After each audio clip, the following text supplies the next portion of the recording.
when XRP was trading at 50 cents, there wasn't much TA to do on XRP, right? You're not really playing around with much. Now that it's been moving, one of the things that I've been closely watching has been the order books and the inflows. And something that we've talked about is this market cap multiplier is the term that I use.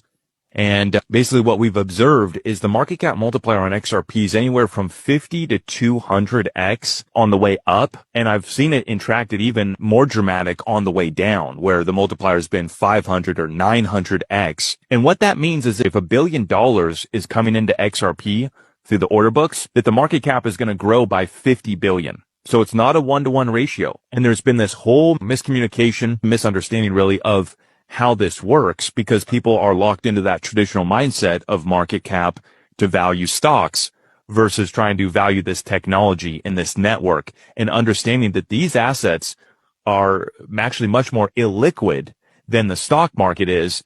And so they move much more dramatically. But to this point, folks think it's crazy to talk about these high numbers. Like even talking about $30 XRP, people say I should be shut down. Well, let's look at the math. I did the numbers, and if JP Morgan's prediction, and don't come at me, bring it up with JP Morgan, they predict 4 to 8 billion of inflows into XRP ETFs year one. Now I ran with the 200x multiplier on that.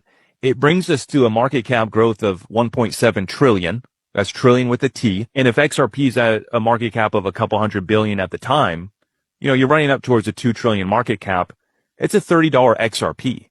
With the 58 billion circulating supply that we just hit. So it's going to take way less inflows to get us to these astronomical far off market caps than what people have traditionally been thinking.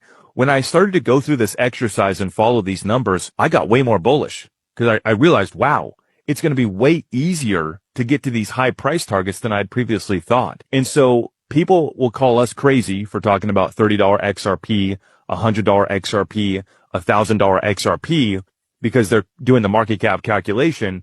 And they're saying, well, Zach, that's 50 trillion market cap. That's bigger than all the stocks combined. And you say, well, yes, this is solving a problem that's quite frankly bigger than all the stocks combined, potentially. And to your point, if we just get slivers, little pieces of this action on Swift derivatives, and we could easily see XRP go to these prices.